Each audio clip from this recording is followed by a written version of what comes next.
I রিক্সা যাবেন? মা তুই এতদিন কইছিলি? তোর আমি এতদিন এত খুঁজছি, তোর আমি কোথাও খুঁজে পাই নাই। বাবা তুমি কেন এখানে আসতে গেলে? তুমি তো জানো তোমার জামাই একজন পুলিশ অফিসার। তোমার জামাই যদি জানতে পারে আমার বাবা একজন রিক্সাওয়ালা, তাহলে কি আমার সাথে সে থাকবে, সংসার করবে? আমাকে সে ছেড়ে দেবে, ডিভোর্স দিয়ে দিবে। এতদিন পর তরে পাইছি, তোর কথা না কই চলে যাবো? ওফ গড বাবা, তুমি কেন বুঝতে পারছো না? এখন তোমার ক্লাস আর আমার ক্লাস এক না। আমি একজন পুলিশ অফিসারের ওয়াইফ। লোকে যদি দেখে আমি একজন পুলিশ অফিসারের বউ হয়ে একজন রিক্সাওয়ালার সাথে দাঁড়িয়ে কথা বলতেছি, আমার হাজবেন্ডের মান সম্মান কিছু থাকবে? থাকবে না তো। ঠিকই কইছস মা, এখন আর তোর ক্লাস আর আমার ক্লাস এক না। যখন আমাকে ক্লাস এক ছিল, আমি রিক্সা চালা ঘরে আইলে তুই তোরে আইতি, হাইসা কইতি বাবা আমার জন্য কি মজা আনছো। আমি যখন তোরা মজাটা দিতাম, তুই সারা বাড়ি দৌড়ায় দৌড়ায় সবাইরে কইতি আমার বাবা আমার লাগে মজা আনছে। তখন আমাকে ক্লাস এক ছিল। আর তারপর তুই যখন আস্তে আস্তে বড় হইলি, তখন তোর ক্লাস আর তোর বাবার ক্লাস আলাদা হয়ে গেল। আর তোর বাবার ক্লাসটা সেই জায়গায় পইরা রইল।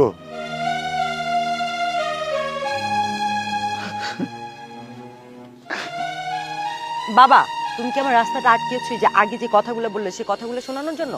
না রে মা, তুই চইলা যা। আর পারলে তোর এই নিচু ক্লাস বাপটা রে ক্ষমা কইরা দিস। হ্যালো, এই টাকাটা রাখো আর এখান থেকে চলে যাও। তুই কি আমার এই টাকা ভিক্ষা দিতেছস? লাগবো না তোর এই টাকা। তোর বাপের গায়ে এখনো শক্তি আছে, কাম করে খাইতে পারো। বাবা সবসময় এত অভিনয় করো না তো। সবসময় অভিনয় দেখতে আমার ভালো লাগে না। ধরো টাকাটা রাখো। আর শোনো, তোমার ক্লাস আর আমার ক্লাস এখন এক না।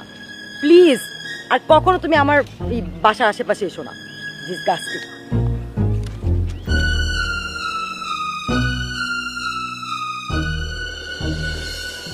আরে পড়াশোনা করে তো আমি কত কষ্ট করে রিক্সা চালাইছি।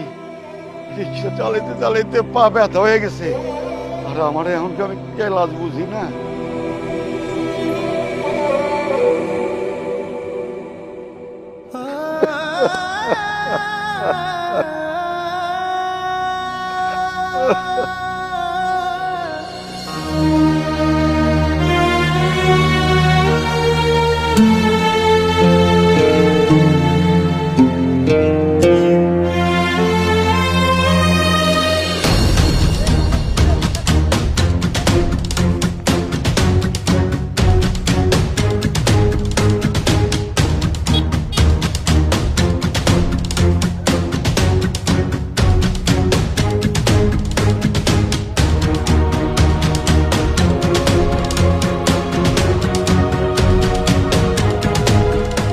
ভাই এখানে?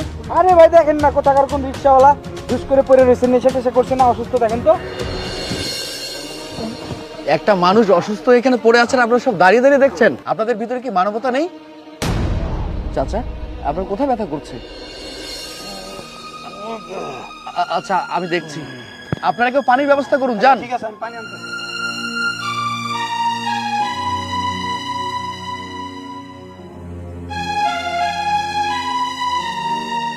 হ্যালো ডক্টর, আপনি কি খালপাড়ে আসতে পারবেন? আসতে পারবেন না? না আচ্ছা ঠিক আছে। স্যার এই যে পানি।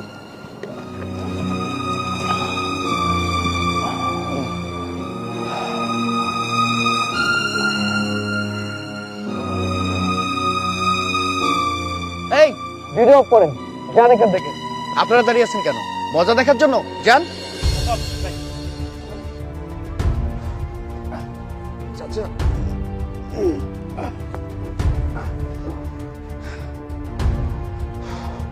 দেখুন, আমি আপনার ছেলের মতো, আপনি আমাকে ভরসা করতে পারেন। আমি আপনাকে ডক্টরের কাছে নিয়ে যাব, আপনার কিচ্ছু হবে না।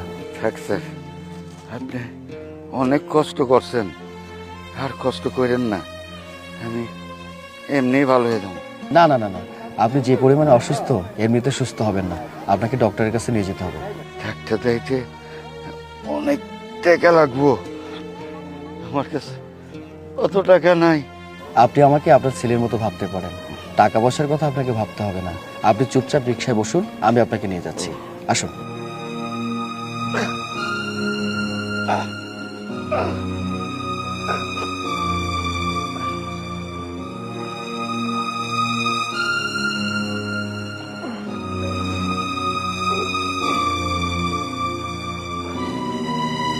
বসুন, সাবধানে।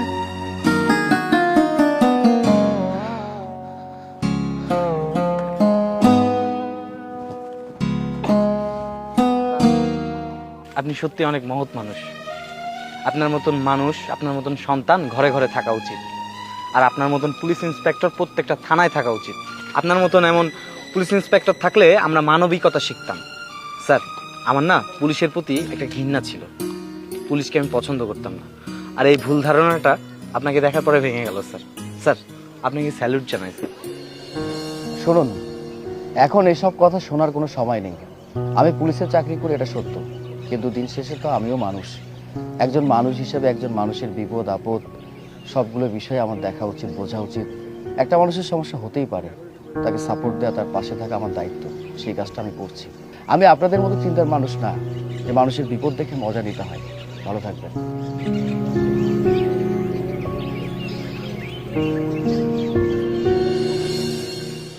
স্যার, রাত হয়ে যেতেছে, আপনি বাড়িতে যান, আমি একে একে বাড়িতে চলে যেতে পারবো। চাচা, রাত অনেক হয়ে গেছে, এসব নিয়ে আপনাকে ভাবতে হবে না।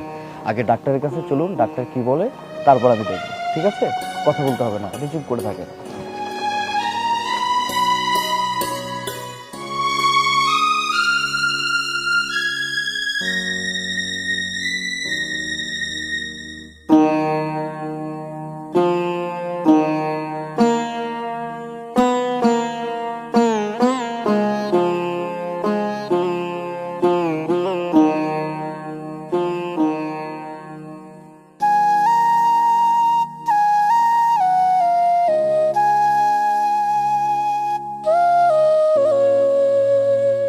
এই তো চলে আসছি প্রায় এখানে।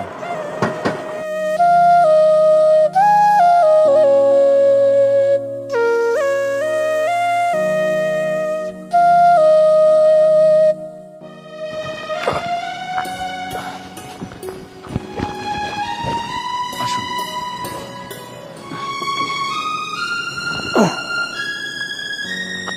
আসুন, সাবধানে আসুন।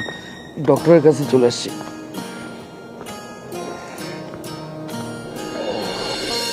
আসলে চিন্তার কোনো কারণ নেই।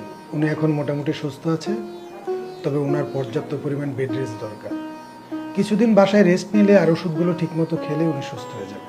আলহামদুলিল্লাহ, তাহলে তো বেশ ভালো।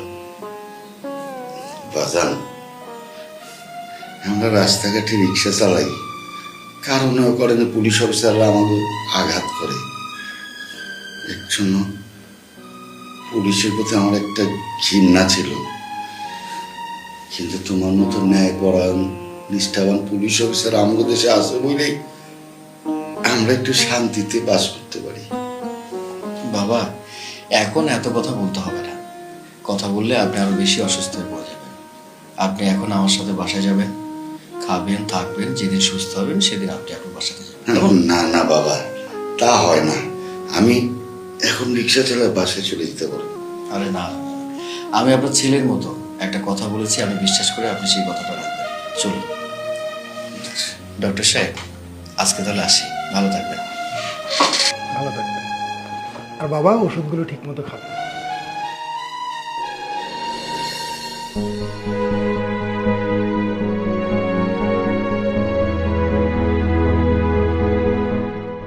ইনশাল্লাহ আপনি সুস্থ হয়ে যাবেন, চিন্তা করবেন না।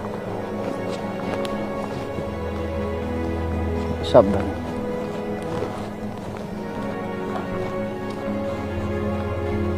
বসুন।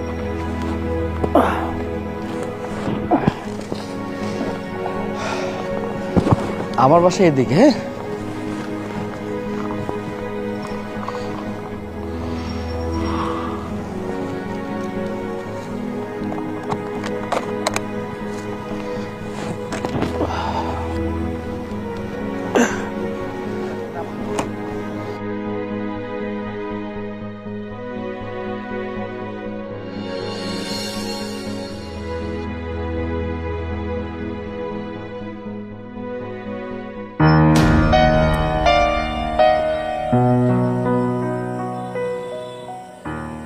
হোয়াট?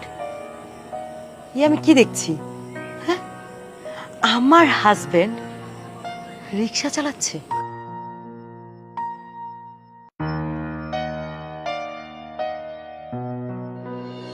আশ্চর্য হয়ে গেলাম। হ্যাঁ, আমার হাজবেন্ড একজন পুলিশ অফিসার, সে কিনা রিক্সা চালিয়ে বাসায় আসছে।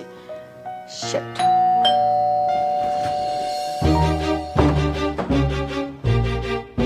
হ্যাঁ? তুমি একজন পুলিশ অফিসার, এত বড় একজন কর্মকর্তা হয়ে তুমি রিক্সা চালাচ্ছ, তোমার কলিগরা যদি দেখতো তোমার মান সম্মান কিছু থাকবে? এখানে মান সম্মানের কি আছে? আমি সম্মানের পোশাক পরে সম্মানের কাজ করেছি। একজন বৃদ্ধ অসহায় মানুষ রাস্তায় পড়েছিল, আমি ওনার রিক্সা ওনাকে এখানে নিয়ে আসছি। তাতে সমস্যাটা কোথায়? How funny!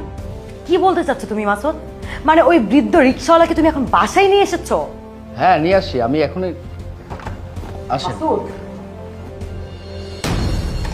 বাবা তুমি?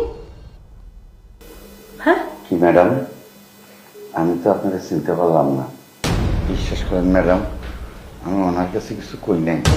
মারিয়া, আমি তো একটা জিনিস কোনোভাবে বুঝতে পারছি না, তুমি ওনাকে বাবা বলে ডাকছো। আসলে কাহিনীটা কি আমি জানতে চাই। এক্সকিউজ মি, আমি রিক্সাওয়ালাটাকে কিছুই বলিনি। উনি অসুস্থ হয়ে পড়েছিল, আমি ওনাকে ডক্টরের কাছে নিয়ে গেছিলাম। ডক্টর আমাকে বললো যে ওনার রেস্টের দরকার, ঠিকমতো খাওয়া দরকার। তাই ভাবলাম আমাদের বাসায় নিয়ে আসি, তাহলে ভালো কিছু হবে, এই জন্য নিয়ে আসছি। না স্যার, আপনি আমার জন্য অনেক করছেন, আর কিছু করতে হইব না। আর আমি এখন সুস্থ হয়ে গেছি, আমি এখন চলে যেতে পারবো। আপনি এত রাতে চলে গেলে কোথায় থাকবেন? আপনার কি পরিবার, ছেলে মেয়ে কেউ আছে? না না, আমার কোনো ছেলে মেয়ে নাই। একটা মাইয়া ছিল, কিন্তু মাইয়া আমার সাফ সাফ জানাই দিছে আমি নাকি তার ক্লাসে পড়ি না। কি বলেন? আপনার মেয়ে আপনাকে বলেছে যে আপনি কোনো ক্লাসের মধ্যে পড়েন না? বাবাদের কোনো ক্লাস হয় নাকি? বাবা ধনী না গরিব, রিক্সা চালায় না কোটি টাকার ব্যবসা করে, সেটা তো ব্যাপার না। বাবা আছে সেটাই তো বড় ব্যাপার। বাবারা নিজের জন্য কোনো কিছু কিনে না, কিন্তু সন্তানের জন্য কোনো কিছু কেনার চেষ্টা করে। সেই মেয়ে আপনাকে এইসব কথা বললো? তোমার মতো সব সন্তানরা যদি বুঝতো তাহলে তো ভালোই হইত। বাবা, বাবা, মারিয়া, তুমি তোমার বাবাকে আটকাবে না? বাবা? কে বাবা? কিসের বাবা? কিসের বাবা? কার বাবা মানে? উনি তোমার বাবা, সেটা আমি আজ করতে পেরেছি। আর তাছাড়া তুমি নিজের মুখে বলেছো উনি তোমার বাবা। আমি এতটা বোকা না যে আমি বুঝতে পারি না। আমি তোমাকে কিছুই বলিনি। তাছাড়া আমি তো তোমাকে অনেক আগেই বলেছি আমার বাবা বিজনেসম্যান, আমার বাবা ব্যবসা করে। মারিয়া প্লিজ, তুমি তোমার বাবাকে আটকাও। আমি বিশ্বাস করি তুমি যদি তোমার বাবাকে আটকাও কিংবা তাকে ডাকো, সে চলে যাবে না। আর একটা কথা কি জানো, বাবা ছোট কাজ করুক বড় কাজ করুক, যে পেশারে হোক না কেন, বাবা তো বাবাই। প্লিজ তুমি তাকে আটকাও না। তুমি ঠিক বলেছ বাবা। বাবা, বাবা একটু দাঁড়াও। বাবা, বাবা, বাবা তুমি যেও না। বাবা, তোমার মেয়েকে তুমি ক্ষমা করে দাও। আমি ভুল করে ফেলেছি। আসলে সবসময় আমার মধ্যে একটা ভয় কাজ করতো বাবা। আমি ভাবতাম মাসুদ এত বড় একজন পুলিশ অফিসার আর আমার বাবা রিক্সাওয়ালা। এই কথা শোনার পর যদি সে আমাকে ছেড়ে দেয়, আমার সংসারটা যদি নষ্ট হয়ে যায়, আমি আমার সংসার বাঁচানোর ভয়ে তোমার পরিচয় দিতে পারিনি বাবা। বাবা ঠিক আছে, আমি তোর ক্ষমা কইরা দিছি। নিজের সংসার বাঁচানো লাইগা তোর বাবার পরিচয় দিতে পারিস নাই, এতে আমার কোনো কষ্ট নাই। আমি দোয়া করি তুই তোর স্বামী সংসার নিয়ে যেন সুখে থাকতে পারিস। আসি। বাবা, আপনি যাবেন না, আজকে আমাদের সাথে থেকে যান। এই বাড়িতে আপনার মেয়ের পরিচয় থাকতে হবে না, আমি আপনার ছেলে, সেই পরিচয় থাকবে। তোমার মতো এরকম সন্তান প্রতিটি ঘরে দরকার। বাবা চলো তো ভিতরে, চলো চলো বাবা।